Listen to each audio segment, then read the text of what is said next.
And shalom, shalom, everyone. Shalom, shalom, people. And shalom, shalom, everyone. Let me mute there. Hold up. We're doing this every week, man. All right. Shalom, shalom, everyone. I'd like to welcome each and every one of you all to King James Bible University. I'm your host for today, Elder Martin, along with my co-host, Elder Carlos.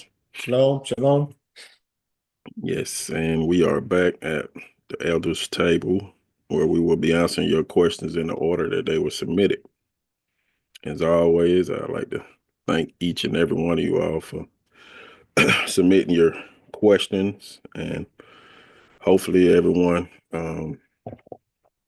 well, before I say that, we definitely appreciate each and every one of y'all, the ones that submit the questions, and as we try to, go through the studies to answer them the best way that we can according to scripture. So we Yes, sir. definitely Yes, sir. appreciate that. So Yes, sir. basically what our responsibility is to try to, help give you some understanding on what it is you submitted. Um, I guess we'll be starting off with the foundational as we normally do. So we'll go Yeah. ahead and get started with the foundation. But before that, hopefully you all have your papers, your pencils, your pens, and your recording devices. And as we go ahead and get ready. So Nothing new under the sun. that's it. That's it. Oh, you got anything to say, bro? Oh, no, just shalom, everybody. Just again, just thank you for coming out and keep sending those questions in. All right, that way we can all be edified on the precepts and the instructions of the Most High. Yes, yes. Okay. All right. So we'll start off. Well, y'all, as y'all can see, we running with the new Bible today. So we gonna try to maneuver through it. I've been messing with it, but hopefully I don't have no hiccups. But we'll go ahead and get started. So the first one we'll be going to is we'll do Isaiah 28.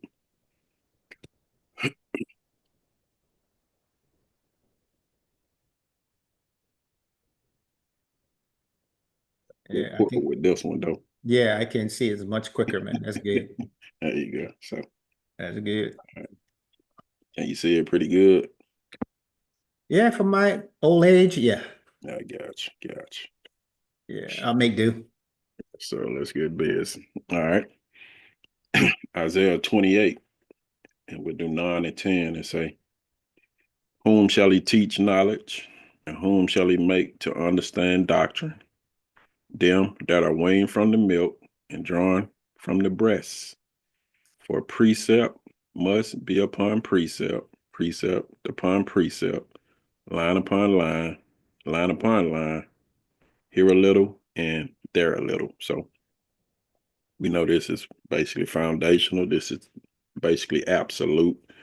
And there's no other way outside of this way to truly understand what the Most High is actually saying.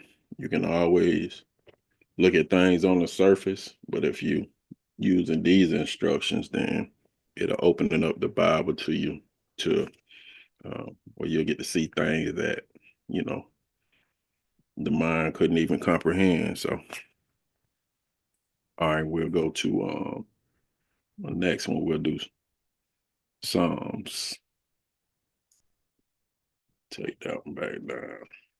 All right, we're gonna do Psalms 119.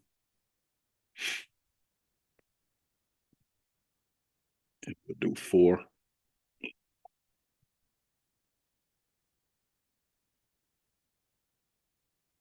Got a little extra in there. They say, Thou hast commanded us to keep thy precepts diligently, right? And we'll go ahead and go down to 104.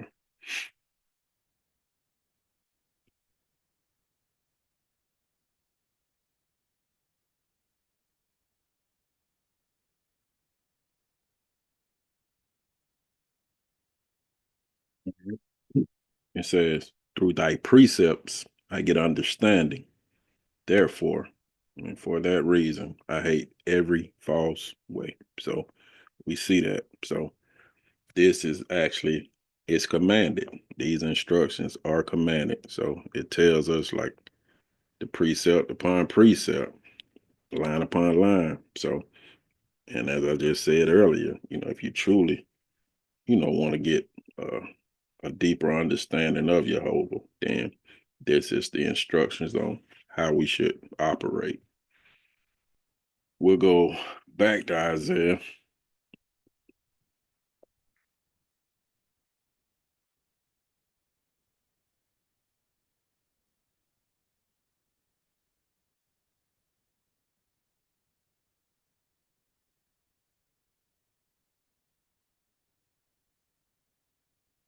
Isaiah 34, and we'll do 16. Now you know what? Let me increase this. So I know my eye bad, so hey, help y'all out there in YouTube world. Isaiah 34, and we'll do 16. All right. Yeah. Okay. So it say, seek ye out of the book of the Spirit of God and read. No one of these shall fail, none shall want her mate. For my mouth it have commanded, and his spirit it had gathered them. So we see that. So hey, I say it all the time.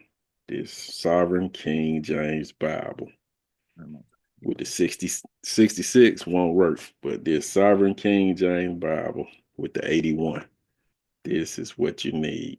It has the old, the middle, and the new.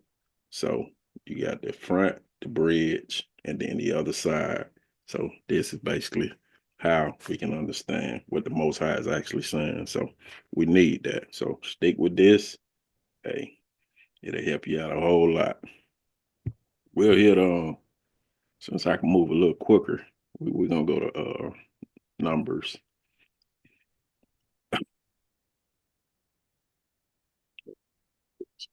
My bad, y'all. Hey, kid with a new toy. So all right, we're gonna go to Numbers 23, and we're hit 19. All right. So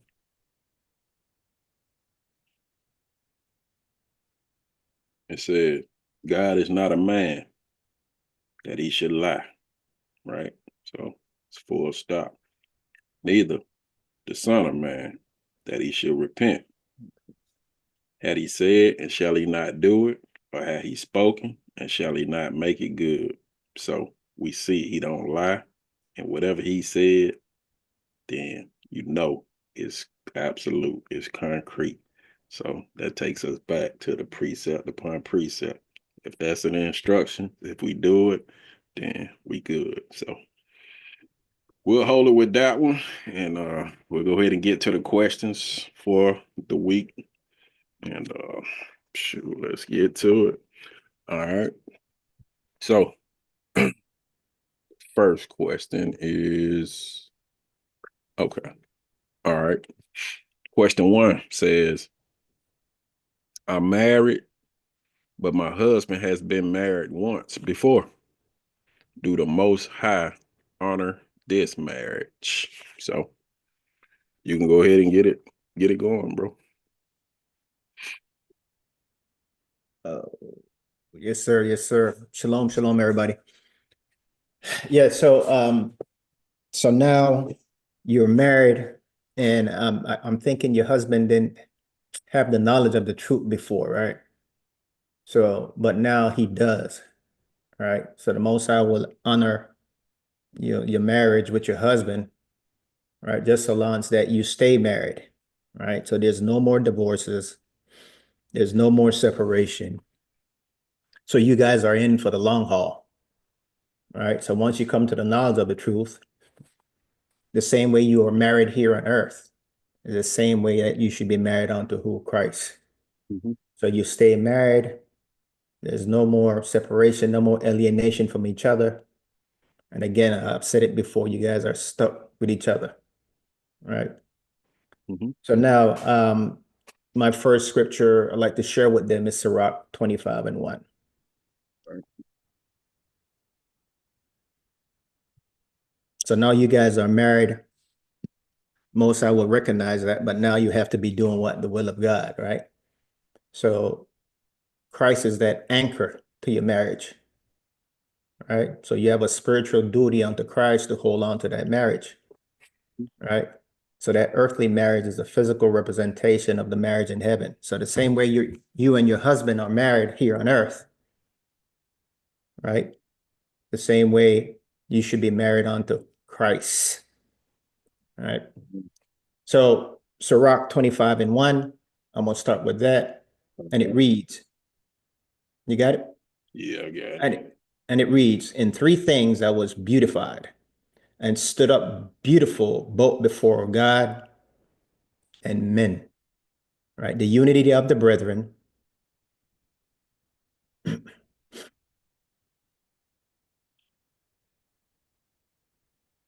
the love of the neighbors, and a man and wife that agreed together, right? So you guys are agreed together in the unity of the body, right? Husband and wife operating in one custom, one language, being guided by the tradition,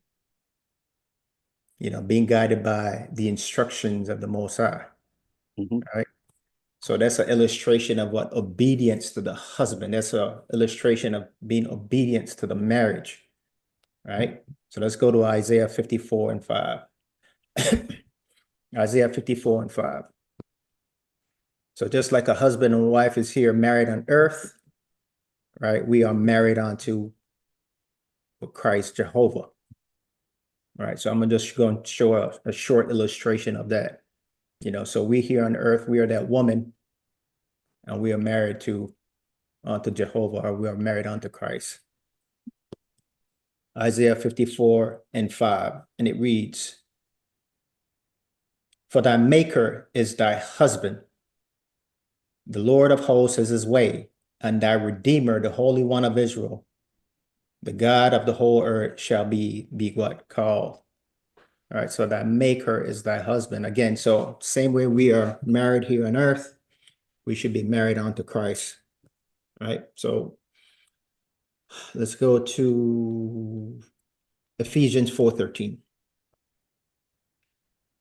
So again, there is no more divorces, there's no more separation, right? There's a unity of the body, there's respecting each other, loving each other as Christ loved the church, right? Mhm. There's no more foolery, there's no more dissension, there's no more evilness, there's no more talking bad about each other, right? So let's go to Ephesians 4:13. Mhm. And it reads, still we all come in the unity of the faith. So I'm talking about that husband and wife, right? So you come in the unity of the faith Mhm.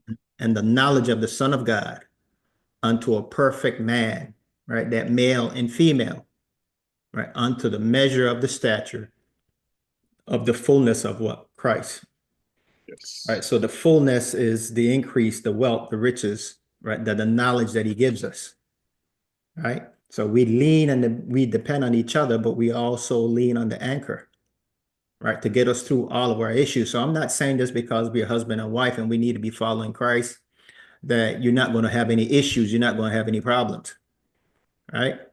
But you have that anchor, which is Mhm. Christ, that's going to lead us and going to guide us through and give us counsel through our relationship with our husband and wife. Yes. All right, let's go to Romans 7:2. Okay.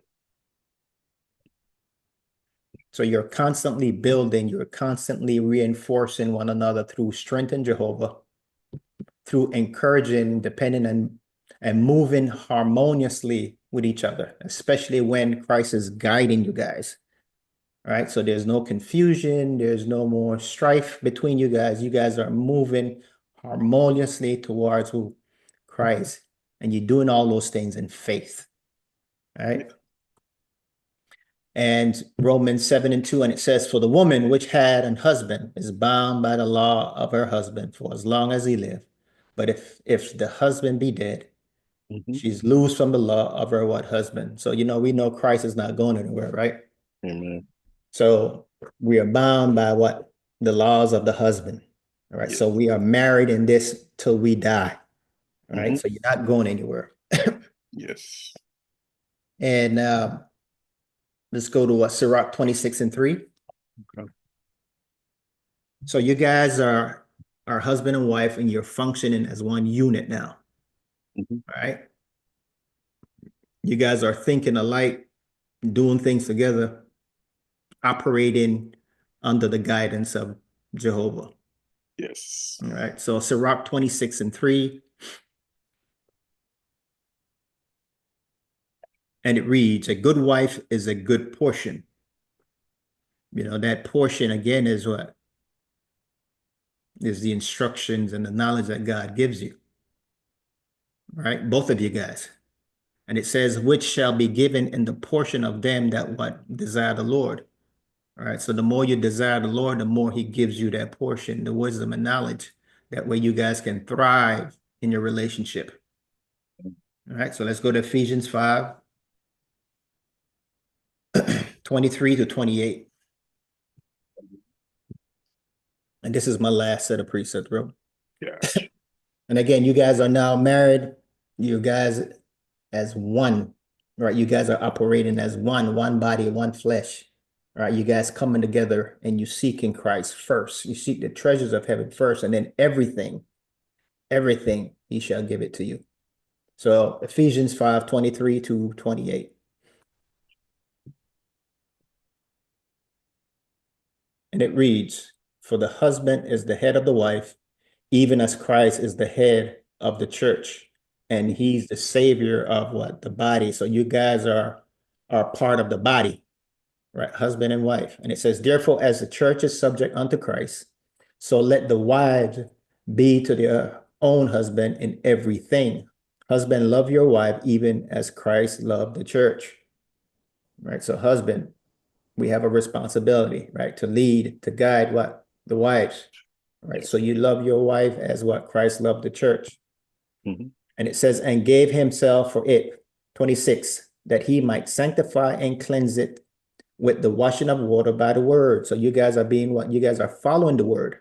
So you're washed by what? The word, the instruction that he gives you. And he might present it to himself a glorious church, not having spots or wrinkle or any such thing, but that it should be holy and without blemish. And that's the end state. We want to be without blemish, Yes. preparing for when Christ comes. Right. Mhm. So the husband is not doing it the husband is not doing it on his own, and the wife is not doing it on her own. So you guys are working together, laboring in Christ. Mhm. 28. So ought men to love their wife as their own bodies. He that love his wife, love it himself. Yeah. And that's what I got. All right. Yep. So yeah, reread the question. It say I'm married, but my husband has been married once before. Do the Most High honor this marriage? Right. So, as Elder Carlos was saying, I guess I don't know if maybe your husband was in the truth or is in the truth now, or he wasn't in the truth. So, um, I'm gonna kind of just attack it on a couple of different ways because if he was, then that's one thing. But if he didn't know, then we know that can go to the law of ignorance in Leviticus 4, right? But if he did know, so we'll deal with that first. John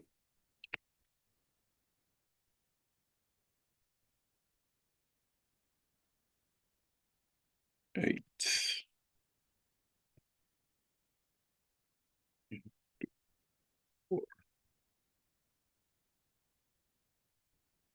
to do 4 through 11. Just read it. It's like they say unto him, even though this about adultery, but it's still pertaining to what's going on. It's like they say unto him, Master, this woman was taken in adultery in the very act.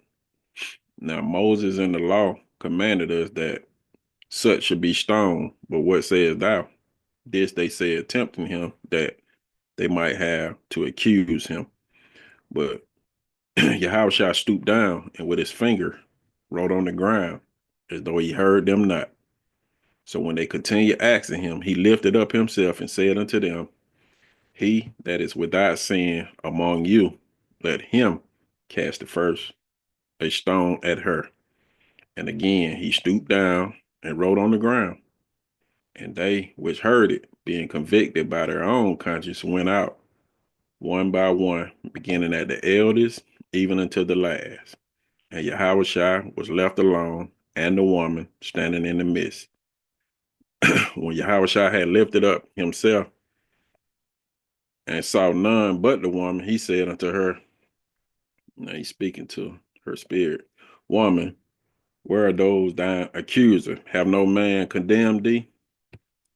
Let me highlight the rest of this. She saith, no man, Lord. And Yahushua said unto her, neither do I condemn thee. Go and sin no more. So you can see a lot of the things that we done in the past, that comes with the grace of God. And that's basically what was given here, grace, and just letting her know that go and sin no more. So it goes back to your husband. If he knew, if he didn't know, then you got grace on the first one. So on this one, as Elder Carlos said, yeah, this is basically for the rest of your life. So you definitely can't depart from him, and he can't depart from you. So y'all definitely have to stick this one out, and hopefully you basically have shared that with him. But like I said, if he's not in the truth, he still basically had to hold to it, because we can see that also. I know I didn't have it, but I just thought about it. So let's go to First Corinthians,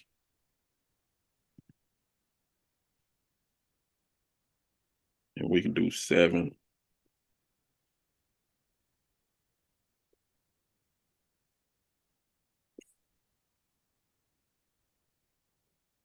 Then we'll do 13 and 14. Yeah, I like that. It's a good precept, man. It's and the woman which have a husband that believeth not, and if he be pleased to dwell with her, let her not leave him. For the unbelieving husband is sanctified by the wife, and the unbelieving wife is sanctified by the husband. As were ye children, unclean, your works will be unclean. But now are they holy, they separated. But if the unbelieving depart, let him depart. A brother or sister is not under bondage in such cases, but God have called us to peace. So it's just actually just showing that if you have the truth and he don't, he still has to, y'all still have to operate, because he's sanctified by what you do. So he still can't go out and do what he want to do. So you can just keep that one in mind. We'll hit Acts. Let's do Acts 17.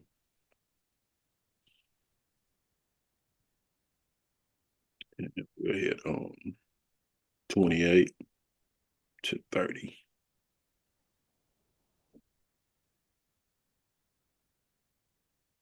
It say, for in him we live and move and have our being, as certain also of your own poets have said, for we are also his offspring. Right? So, for as much then as we are the offspring of God, we ought not to think that the Godhead is like unto gold, men, or silver, women, or stone, graven by art and man's devices. So, there's nothing like that. So, right here, 30 is what we need. It's saying, and the times of this ignorance, God winked at it, but now command of all men everywhere to repent. So, this is what we need to do. So, through all our ignorance, of this world, the things that we've done. Because if you grew up, worshiping in Christian churches, yeah, it's cool to do divorces and all of that until you Mm-hmm. get it right, they would say. Mm-hmm. Through those ignorance that we've committed, God winked at it. And now he's allowed each and every one of us to come to remembrance. So just keep that one in mind. Let's go to Sirach.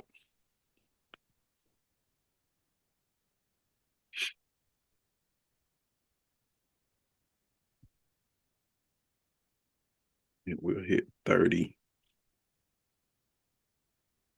And let's do 8. Right.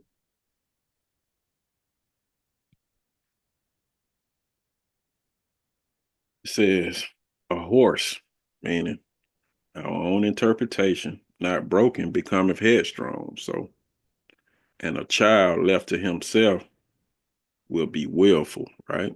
So any interpretation or doctrine of, like I say, of this world has basically made us headstrong because we were taught incorrectly. So it makes us do willful things in error of the truth.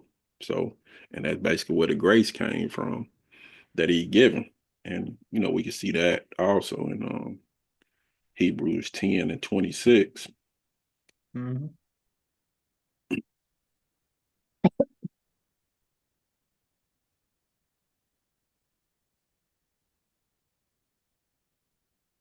Ain't moving fast on me. So Yeah.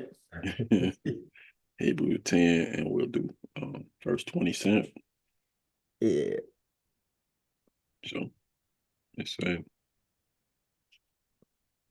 for if we sin willfully, after that we have received the knowledge of the truth, there remaineth no more sacrifice for sins. So now that you know the truth and you given your husband the truth, this ain't something you can never establish another covenant, right? So y'all need to basically finish out this covenant between each other until the end. So with that, we'll be moving on to the next one.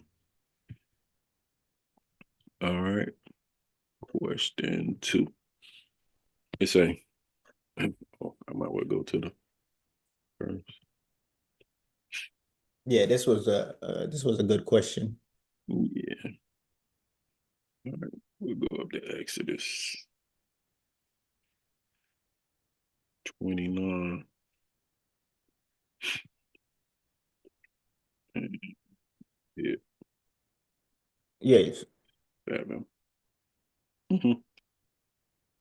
Yeah, I didn't know you could hit that bookmark to go down there. I've been scrolling down. I've been scrolling down. Hey, man. It's all good. Hey, I'm still learning too. Yeah. All right. So now, question 2 says, can you explain Exodus 29:27, right? The wave offering, the shoulder, and the heave offering. So, and when I read the verse, it say, and thou shalt sanctify the breast of the wave offering and the shoulder of the heave offering, which is waved and which is heaved up of the ram of the consecration, even of that which is for Aaron and of that which is for his son. So I know you got a little bit more, a little bit more to explain. So I ain't got I too can't. much. So I kind I'm of cut it down a little bit, but yeah, yeah, you go ahead, bro, if you want to. okay. All right. So Yeah. we'll go ahead and do this one. So with this one, like I say, I know you asked for Exodus 29:27 to understand that verse, right? But it's actually um we can go back. Well, you can go back to Exodus 27 and 21 because basically these are instructions, right? That was given to Aaron and his son. It's basically like instructions on what the priest should do. So even if you started at Exodus 27, right, and 21, right here, if you started at Exodus 27 and 21, and you basically can go all the way through chapter 28, because it's basically telling the responsibilities of the priest, right? Um, so, and that's basically how I was looking at it. And then so then that brings us to basically the one that you pulled up in 29. So, and it's like I said, all of this was geared toward the priests. And we know, basically, according to Exodus 19:6. Well, let's just go to it right quick, because I ain't got that many. So we'll hit Exodus 19:6, and then we'll come back.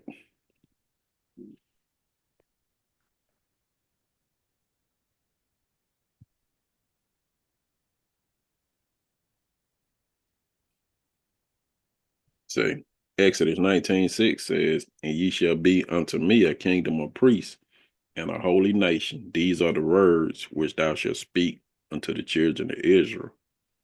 So we know that these instructions that was in Exodus 29:27, it pertains to a priest, which we should be. And I think it's in Revelations also. Let's hit that one right quick.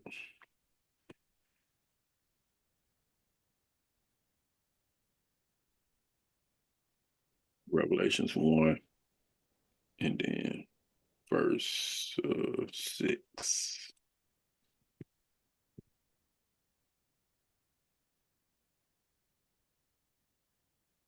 It say, "And have made us kings and priests unto God and his Father. To him be glory and dominion forever, ever.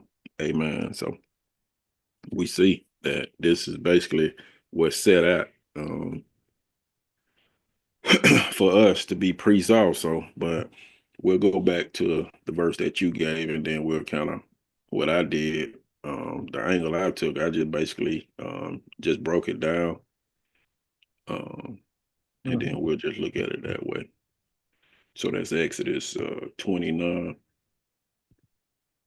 and then 27. Right.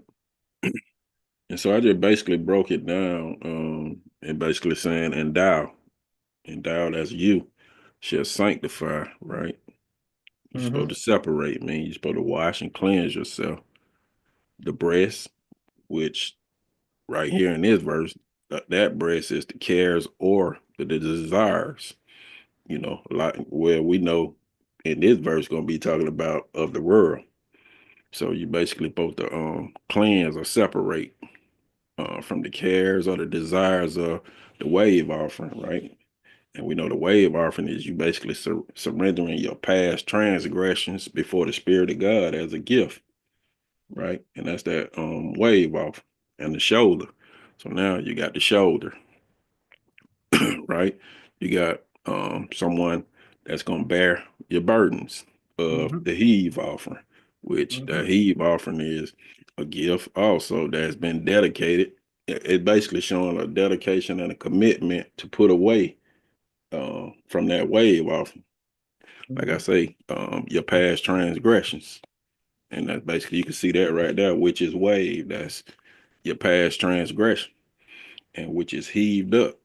That's your dedication and your commitment of the ram. So we know the ram, he gonna be proud, exalted, So we trying to basically cleanse all of that. Then it's saying of the consecration, that's those who separated, even of that which is for Aaron and of that which is for his son. So we basically seeing all of that to show that we basically going before the Most High, getting rid of our old stuff, and the priest is basically bearing the burdens of our past ways, the same way it is now on a spiritual level. Back then, they was the example of what was to come. So now we have to do this same thing toward Christ. So now I will show some examples on how it look. Let's go to Psalms.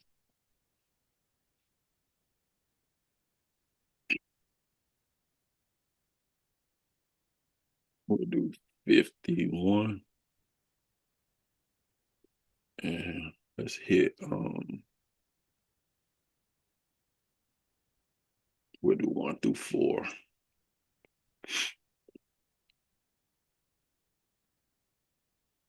All right, it say, have mercy upon me, O God, according to thy loving kindness, according to the multitude of thy tender mercies, blot out my transgression. So now we're doing a wave offering, right? Wash me thoroughly from my iniquity and cleanse me from my sin. For I acknowledge my transgressions, and my sin is ever before me. Against thee only have I sinned.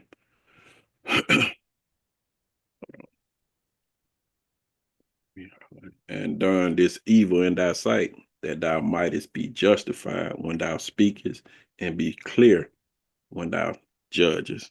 Right? So this is actually, it's the perfect example of the wave offering that we're given, that gift to Jehovah. And then that's when he had respect to you. But we can go back and look at it. Let's look at Leviticus.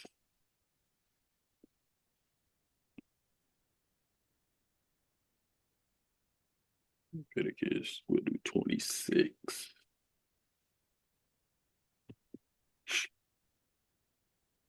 And we'll do 40.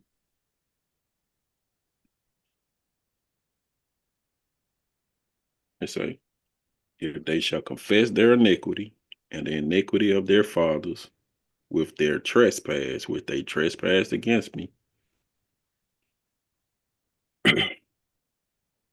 42. Say, and that they all and that they have walked contrary unto me, and that I have also walked contrary unto them, and have brought them into the land of their enemies.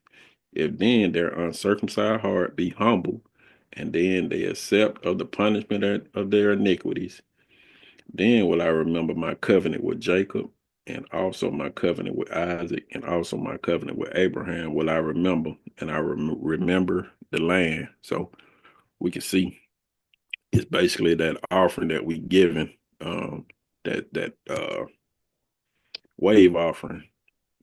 So that's the way that we make the atonement for our sins. So I'm gonna go back to Exodus right quick, and we'll do 29.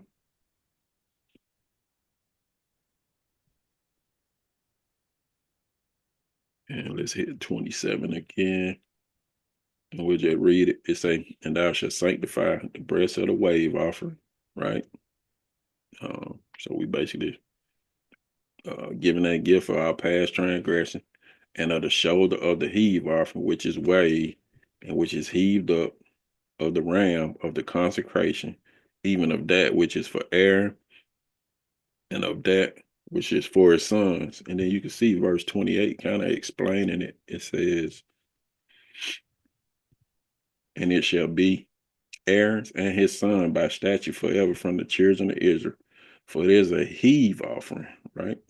And we know, like I said, with the heave offering, it just basically showing a dedication and a commitment. And it shall be a heave offering from the children of Israel of the sacrifice of the established covenant of their peace offering, even their heave offering unto the Spirit of God. So it's basically showing that he's putting away those past transgressions from you. And then we'll hit this last one in First John.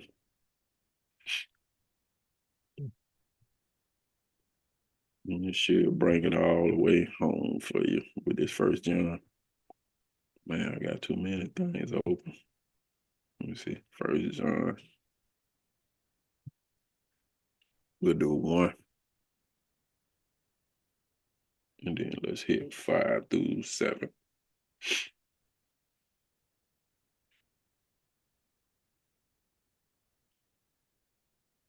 It says, this then is the message which we have heard of him and declare unto you that God is light, right? and him is in no darkness at all. So now, if we say that we have fellowship with him and walk in darkness, right, we lie and do not the truth, right? But if we walk in the light as he is the light, we have fellowship with one another.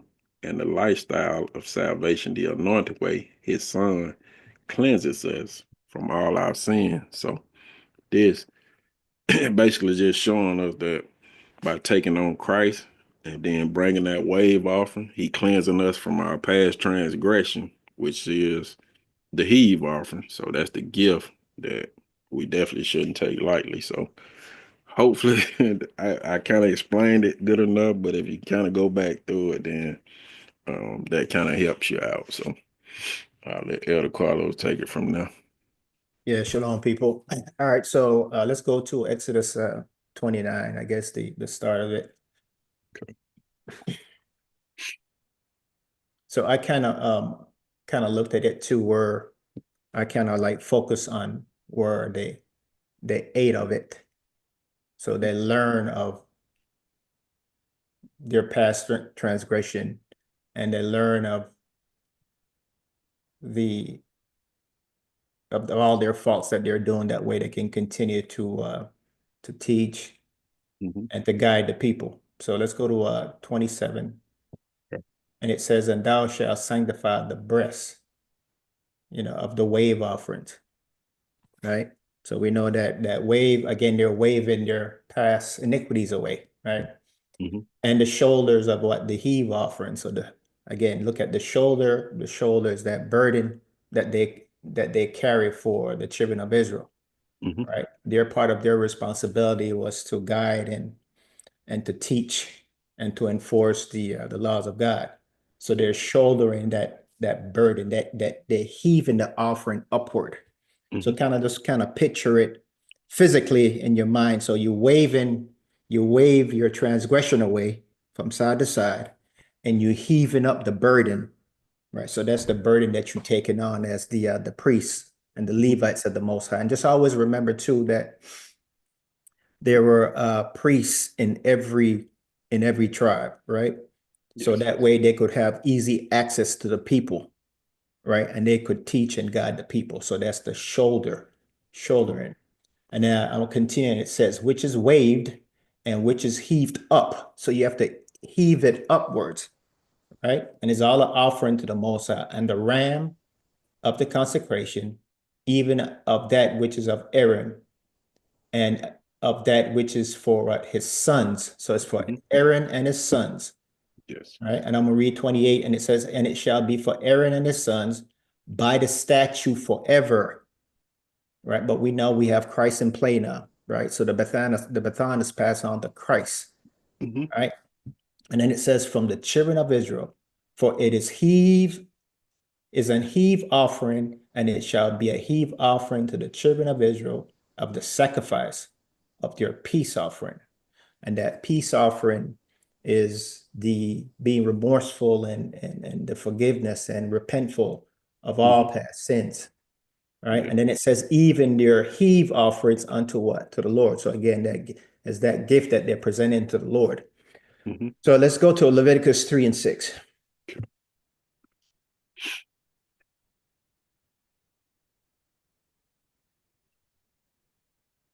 So the wave and the heave offering is a component to the peace offering. Mm-hmm. All right. So it goes with the peace offering. Again, the peace offering is the forgiveness and the confession of sins, all right? Being remorseful for your actions. All right. Yeah. So Leviticus 3 and 6, and it reads, and in his offering for sacrifice of peace offering unto the Lord be of the flock, a male or female, he shall offer it without what? Blemish. All right. So again, that wave offering is that desire to get rid of what? The past transgressions, right? And then at the same time, you're learning from it. That's why you eat it then. And then let's go to Leviticus 10, 14, and 15.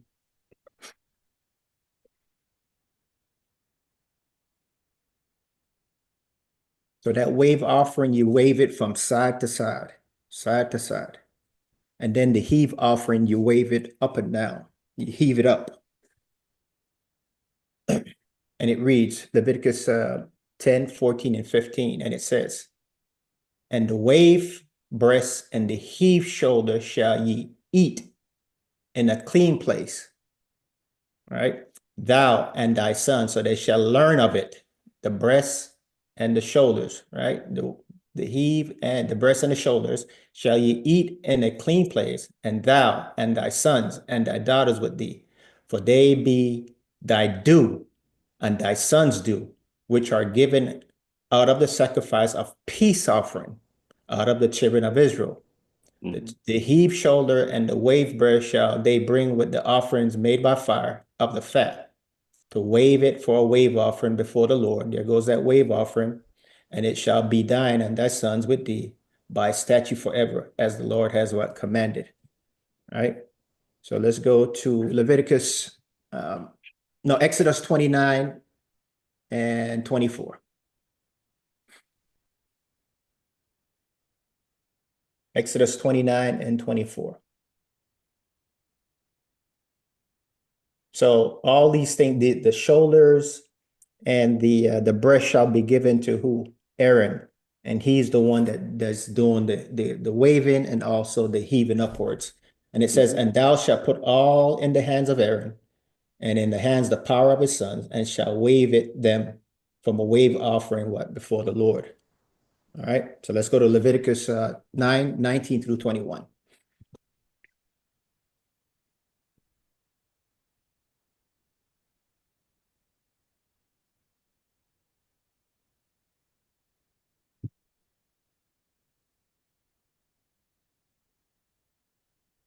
So now, and the reason why I went here because the breasts had fat on it, and also the shoulders had fat on it. So you had to burn those things off, right?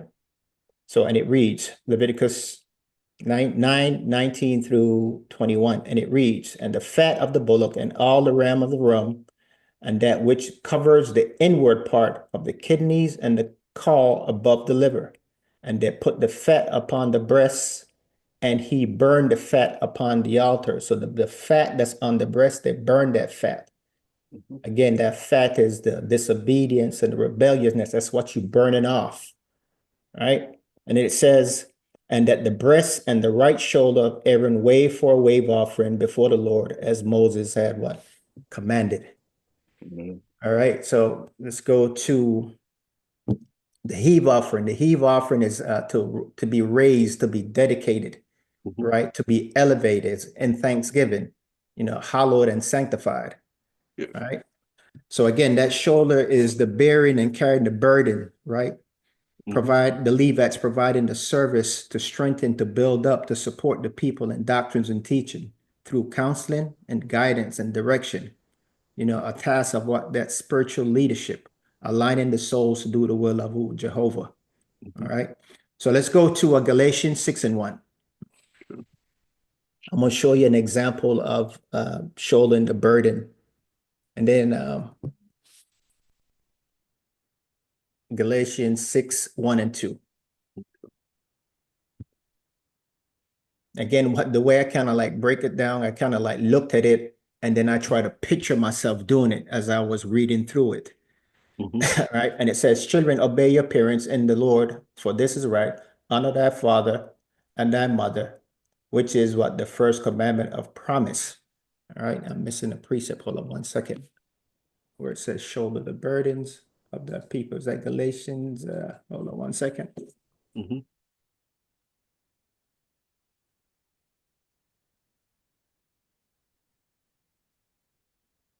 Shoulder the burden.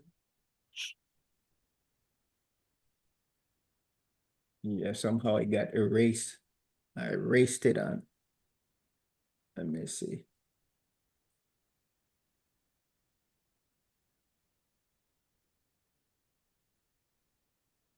Let's see here.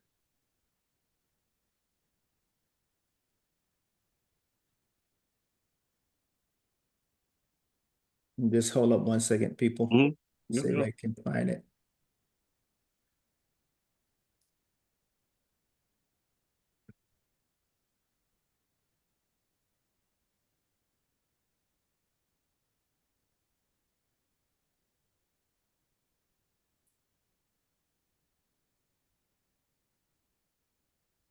That I can on the burden of Babylon.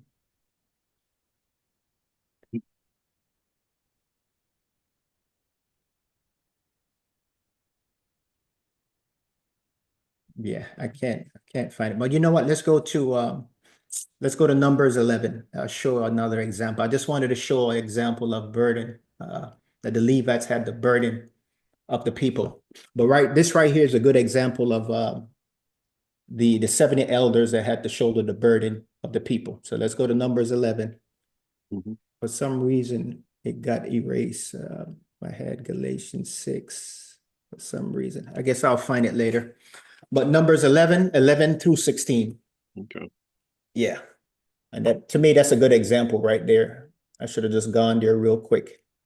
All right. And this is an example of the shoulder where the elders or the Levites had to shoulder the burden of the people where they had to instruct and to guide the people. But anyway, and it says, and Moses said unto the Lord, wherefore hast thou afflicted thy servant, and wherefore have I not found favor in thy sight, and thou layest the burden of all this people upon me. So this is Moses in the wilderness where he had to take care of all the complaining and the murmuring of all the people. And Moses was complaining to the Most High or to Jehovah, saying, man, this is too much for me. Right. And 12, and I'm gonna continue, and it says, have I conceived all this people? Have I begotten them? And thou shouldest say unto me, carry them into thy bosom, as a nursing father beareth the sucking child unto the land, which thou swearest unto their fathers. 13. Whence shall I have flesh to give unto all this people? For they weep unto me, saying, give us flesh, and they want me to eat. I am not able to bear all this people alone because it is too heavy for me. And then again, I'm just trying to show that the shoulder, the heaving up of the shoulder is bearing the burden of the people. That was part of their responsibility as a Levite. And then 15, and it says, and if thou deal thus with me, kill me, I pray thee. Out of hand, I have found favor in thy sight, and let me not see my wretchedness. 16, and this is the key right here. And the Lord said unto Moses, gather unto me 7 men of the elders of Israel, whom thou knowest to be elders of the people, and officers over them, and bring them unto the tabernacle of congregation, and that they may stand there before me. Right. And I'm going to read down to, let me see, 17. And this right here should kind of like clarify it real quick where I wanted to go. And it reads, and I will come down and talk with thee there, and I will take of their spirit, which is upon thee, and I will put it upon them, and they shall bear the burden of the people with thee, that thou bear it not thyself alone. Again, I just wanted to show an example of shouldering the burden. And to me, that was a good example, a job of the Levites. So let's go to Numbers 18 and 11.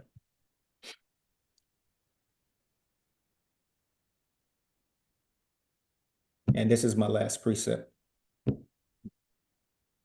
And again, the shoulder and the breasts, right?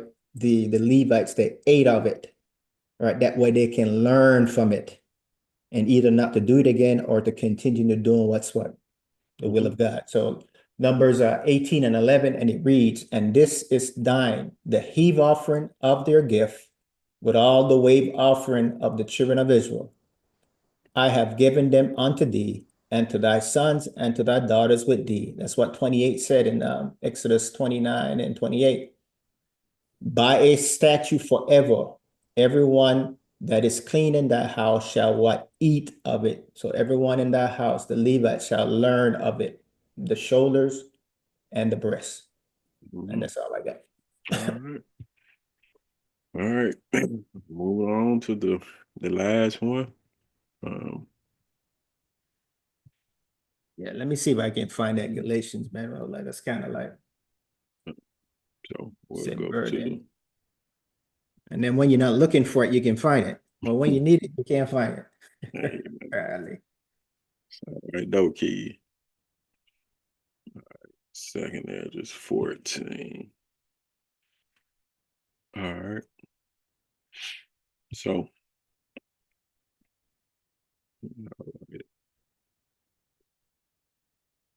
Shay, can you give a precise understanding of second address 14:11 through 12? Right. I'll go ahead and read it, and then you can go ahead and finish. All right, it say, for the world is divided into 12 parts, and the 10 parts of it are gone already, and half of a 10th part, and there remaineth that which is after the half of the 10th part. So you can go ahead and knock it out, and I'll finish it. All right, so I kind of look at this. I went up. Let me see. I went to Second Ezra 14:3 and 5. Second Ezra 14, Mhm. 3 and 5 right there. Yeah. So this right here is going to show where Jehovah was talking to Moses, and how he was explaining to Moses how um, he will basically lead the people out of Egypt, right? So, but you have to continue to read 14 to get the full understanding of it. But anyway, and Second Ezra 14, it reads, and it says, then said he unto me in the bush, I did manifestly reveal myself unto Moses, right?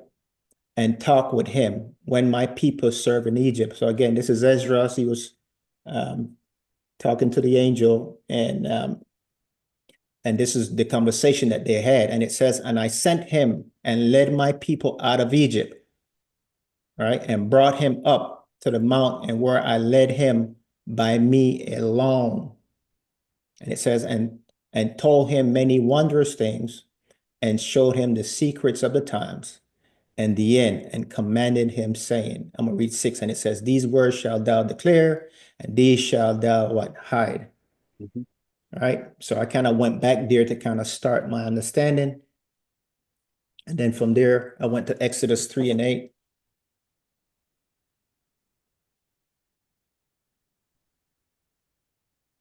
Again, Moses led the children of Israel out of Egypt.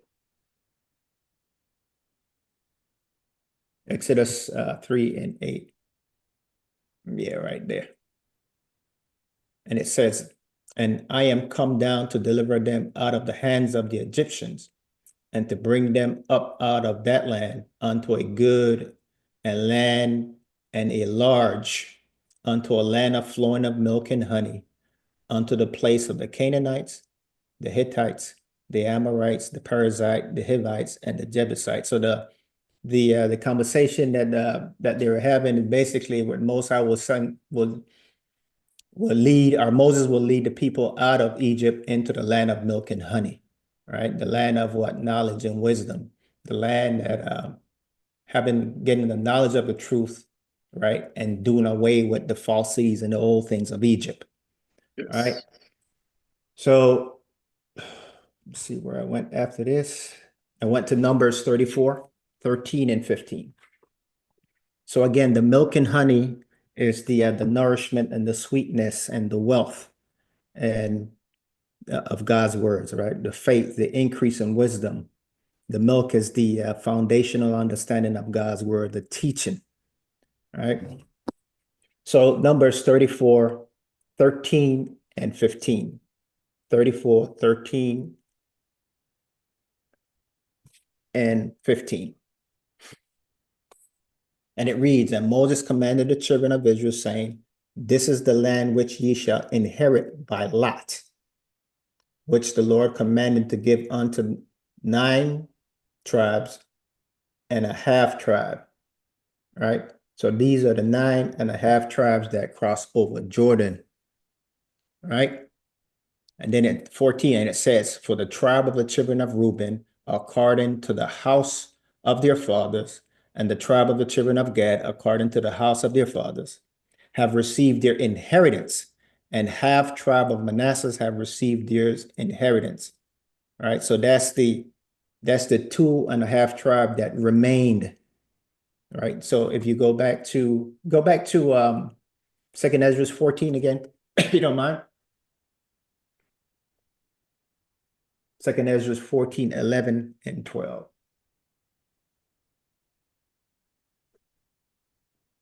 11 and 12, and it says, yeah, for the Lord is divided into 12 parts, right? So the world is divided into 12 parts, and 10 parts of it are gone already, and half of the 10 part. So then the 10 part has gone already, but half of the 10 part what remain, and 12 is going to say that. And it says, and there remain that which is after the half of what? The 10 part. Right. So the half of what Manasseh, they stayed back, they remained, just like Gad and Reuben, they remained. Right. So let's go back to Numbers 34 and 15.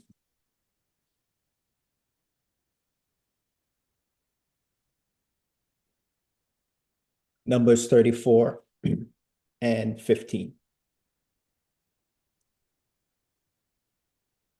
And it reads, the 2 tribes and a half tribe have received their inheritance on the side of Jordan. So on this side of Jordan, right?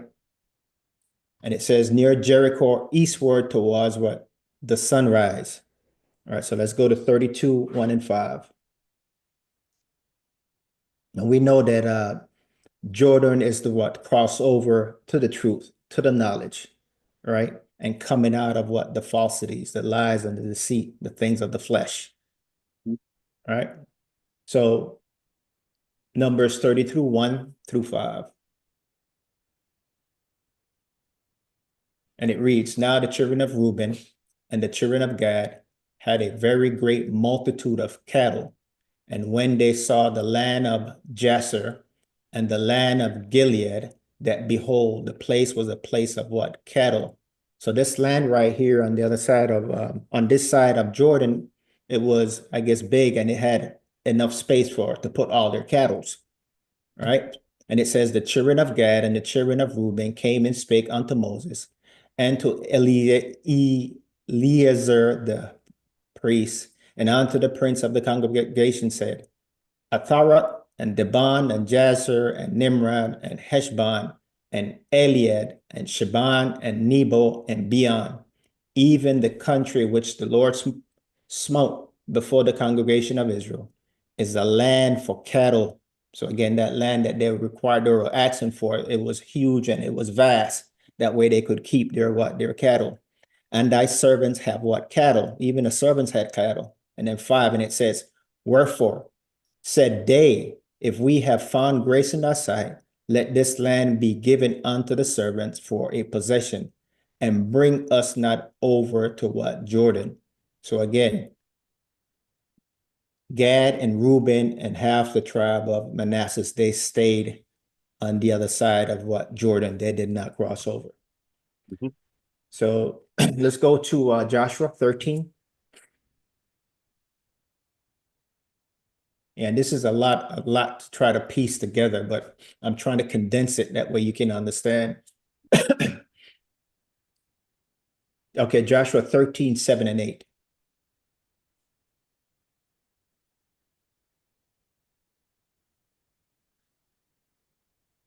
Joshua 13, 7 and 8. And it reads, now therefore divide this land for an inheritance unto the 9 tribes. So those and the half tribe of Manasseh. So the 9 tribes and the half tribe of Manasseh, they crossed over into what? They crossed over Jordan, right? The other 2.5 tribes, they stayed on the other side of Jordan, with whom the Reubenites and the Gadites have received their inheritance, and Moses gave them beyond Jordan eastward. Even Moses, the servant of the Lord, gave them. All right. So let's go to Joshua 21 and 27. So we understand, according to the digital dictionary, beyond Jordan is the separating themselves from what? Truth. So they wanted to stay on the other side of Jordan, right? But if you understand and you read the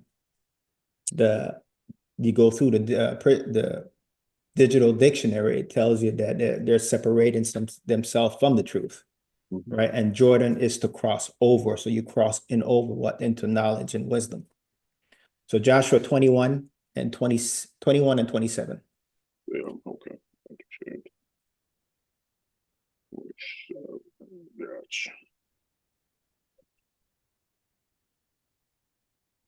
So these were the tribes that crossed over. Joshua 21, 27, and then I'm gonna go to Joshua 22, 6 and 7. And it reads, and unto the children of Gershon, out of the families of the Levites, and out of the half tribe of Manasseh, they gave Golan and Bashan with her suburbs to be the city of refuge for the slayer, and the Beshtera with her suburbs with 2 cities. So I just wanted to show that the other half of Manasseh, they crossed over. All right, you see it right there. I'm gonna read it again, and it says, and unto the children of Gershon, of the family of the Levites, out of the other half tribe of Manasseh. So they crossed over, right? And let's go to Joshua 22, 6 and 7.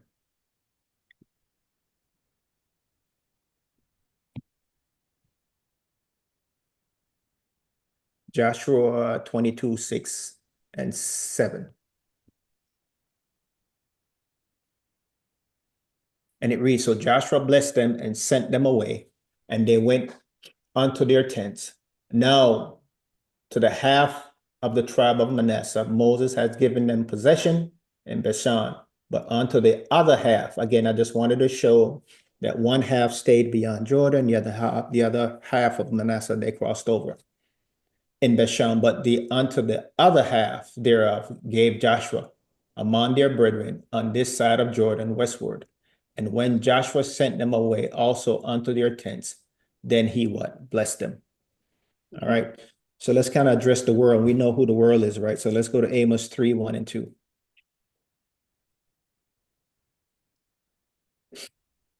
And again, there is so much information in Numbers and then in Joshua, right? And you just have to to condense it that way you can get a good baseline understanding, right? You can condense it and get an understanding of what's going on.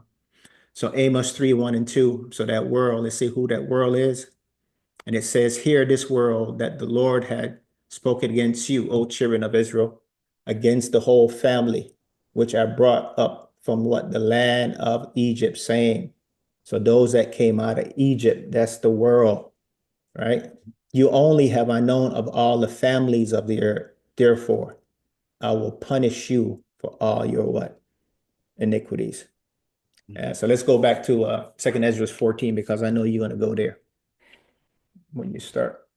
2nd Ezra 14.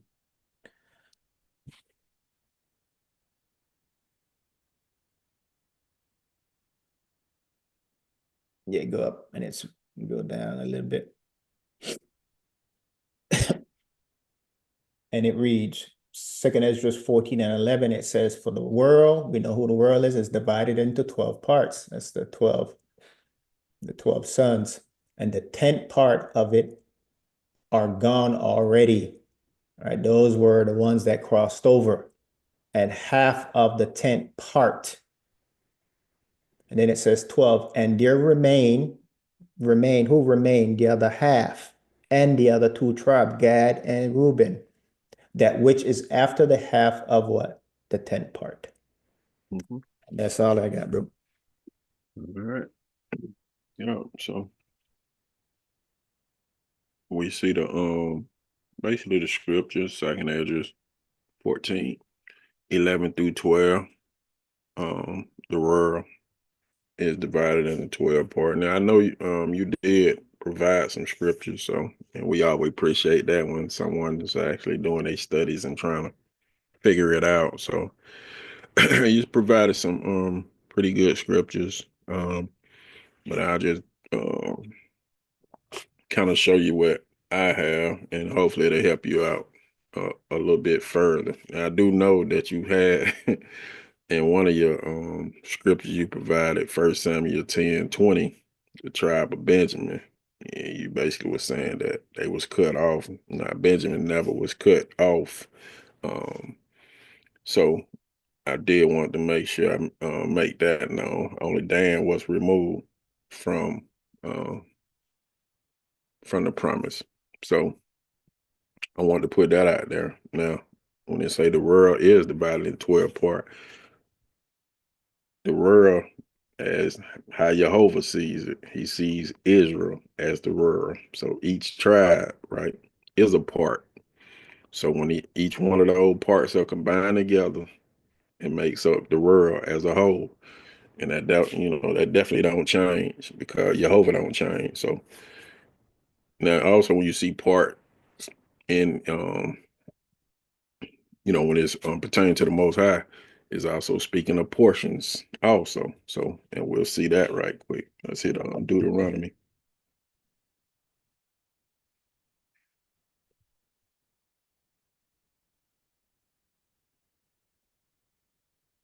Get 32.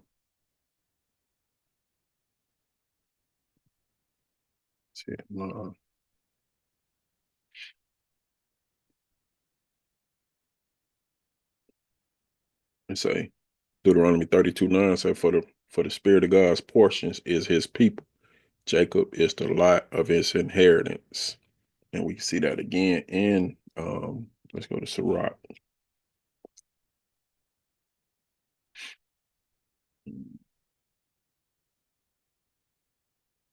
And we'll hit 17.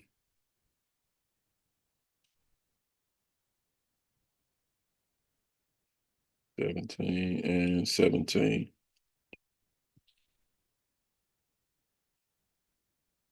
It say, for in the divisions of the nations of the whole earth, he set a ruler over every people, but Israel is the Lord's portion. So we can see that those parts are his portion. Like I said, when they all combine together, he sees those as the world. So I'm gonna try to explain that second edge was 14, 11, and 12. And I'm gonna have to explain it this way. We're gonna first do it. We're gonna go to Deuteronomy first because they're gonna kind of help you on the way that I try to explain it to you. So we'll go to. Let me take some of these things down. I got too much going. All right, so we'll go to Deuteronomy 21,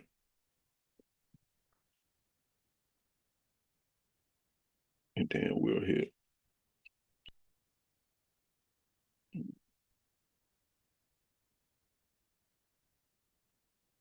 16. Do 16 and 17. This will kind of help everything I'm doing. Gonna kind of lead up to what I'm trying to get you to see. As far as that second address, 14, 11, and 12, it's like, then it shall be when he maketh his sons to inherit that which he have, that he may not make the son of the beloved firstborn before the son of the hated, which is indeed in works the firstborn. But he shall acknowledge the son of the hated for the firstborn by giving him a double portion of all that he have, for he is the beginning of his strength. The right of the firstborn is his. So we can see the firstborn receives the double portion. So just remember that. We're gonna go to Genesis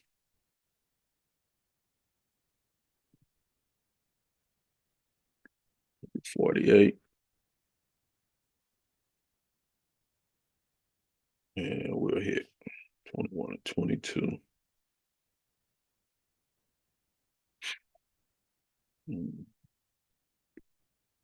It say Genesis 48, 21, 22. It say, and Israel said unto Joseph, behold, remember I die, but God shall be with you and bring you again unto the land of your fathers. He say, moreover, I have given to thee one portion above thy brethren, which I took out of the hand of the Amorite with my sword and with my bow, with my sword and with my bow. So he's getting a extra portion. So meaning Joseph gets the double portion.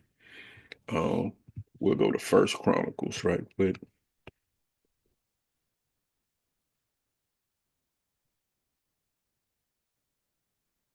I got too many tabs open. All right. We hit First Chronicles 5. And let's do 1 and 2.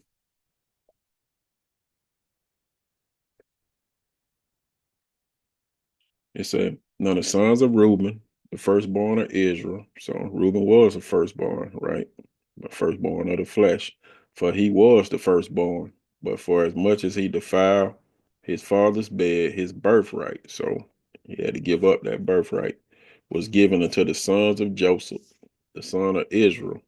And the genealogy is not to be reckoned after the birthright.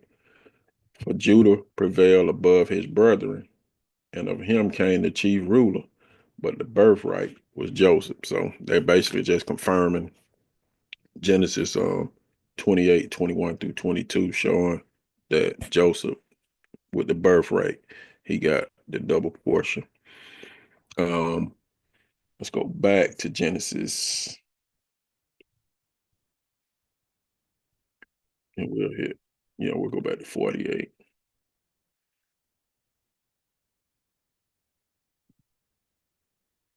And we'll do 3 through 5. Mm-hmm.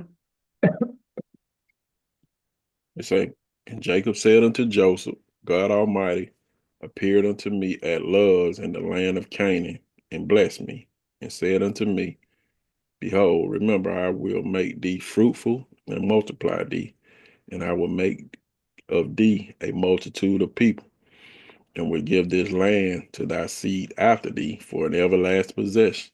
And now thy two sons, Ephraim and Manasseh, which were born unto thee in the land of Egypt, in the house of bondage, before I came unto thee into Egypt, are mine, as Reuben and Simeon, they shall be mine." So we can see now Ephraim and Manasseh, they belong to Israel now. So we'll go to 13 and 14. Or 13. It say, "And Joseph took them both, Ephraim in his right hand toward Israel left hand, and Manasseh in his left hand toward Israel right hand, and brought them near unto him." Let's hit 14. It say, "And Israel stretched out his right hand and laid it upon Ephraim's head, who was the younger, and his left hand upon Manasseh's head, guiding his hands wittily, for Manasseh was the firstborn," right? Mm-hmm. So we see Manasseh was the firstborn, but Ephraim, but Israel saw something in Ephraim in the spirit. So we can see how that went. Um, let's hit Joshua.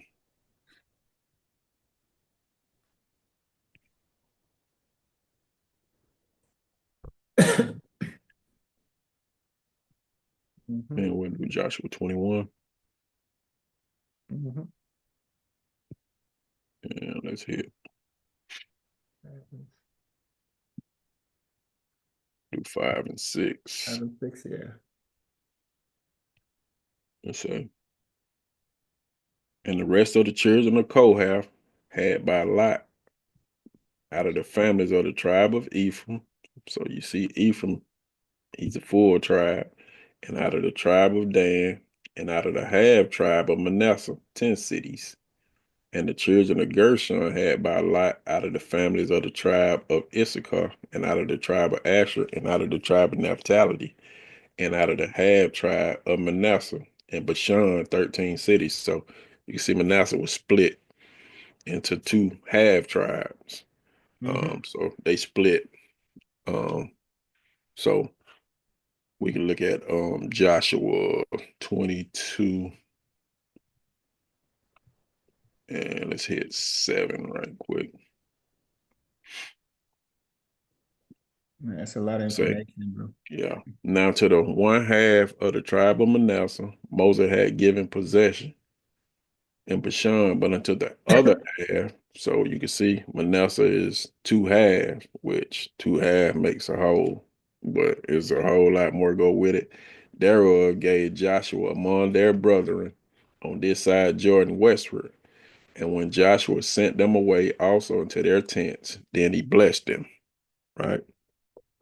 So you can see exactly how that's going. Now let's hit Sirach.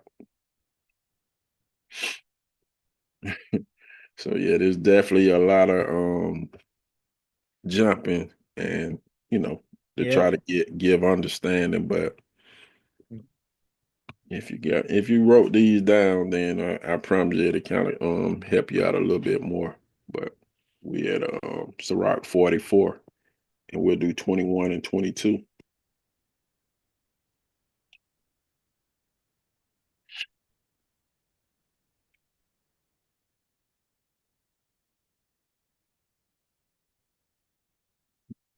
Say, therefore, he assured him by oath that he would bless the nations in his seed, and that he will multiply him as the dust of the earth, and exalt his seed as the stars, and cause them to inherit from sea to sea, and from the river unto the uttermost parts of the land. With Isaac did he establish likewise for Abraham his father's sake the blessings of all men and the covenant. Um, so we can see. Let's go to First Kings.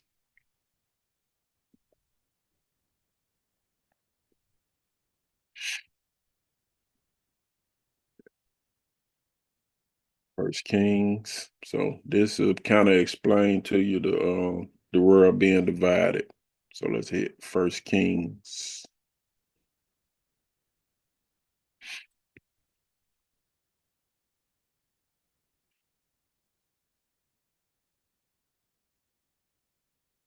Mhm. And we'll do 11. Oh,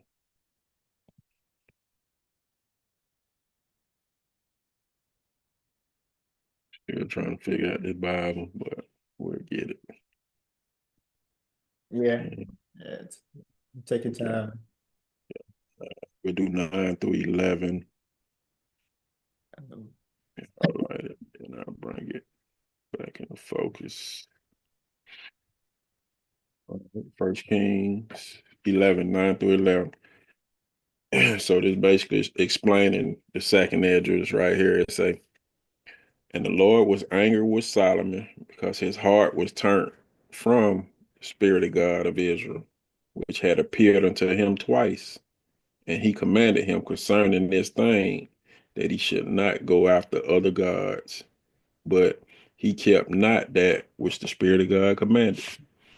Wherefore the Spirit of God said unto Solomon, for as much as this is done of thee, and thou hast not kept my covenant and my statutes which I have commanded thee, I will surely rend the kingdom from thee, and I will give it to thy servant. So you can see right here, Solomon, he actually started committing adultery, fornication, idolatry. So we know one thing about it, the Most High is not a respecter of person. So let's see the results of that. We'll go to 28.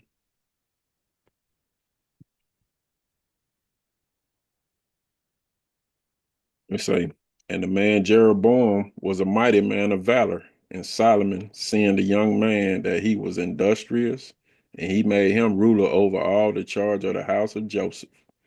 And it came to pass at that time when Jeroboam went out of Jerusalem, that the prophet Ahijah, the Shilonite, found him in the way, and he had clad himself with a new garment, right? And the two were alone in the field, and Ahijah caught the new garment that was on him and rent it in 12 pieces. So it's actually explaining the world being in 12 tribes right here. It say, and he said to Jeroboam, take thee 10 pieces, right?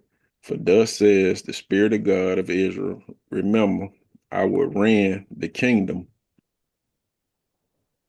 Go down to 32. He said, I will rend the kingdom out of the hand of Solomon, and I will give 10 tribes to thee. So The world is divided now. But he shall have one tribe for my servant David's sake, and for Jerusalem's sake, the city which I have chosen out of all tribes of Israel. So this is the world being divided into 12 parts. So now, when they say 10 of them are gone already, and a half of a 10 part. So basically, this is where it all started right here when the kingdom was divided. The world was divided actually right here. So hopefully this will help you out with your studies as you continue to try to put it together. Hopefully these precepts will guide you in a way that you can start to put it all together. So this is all we had for today. So I definitely appreciate each and every one of y'all. And if y'all have any Bible questions, so y'all can continue to send them out to us at dmartin@kjbu.org. And yeah, we will see the kids Friday. So looking forward to that. And if there's nothing else, so I'd like to thank each and every one of y'all again. And until next time, shalom, everyone. Shalom, shalom.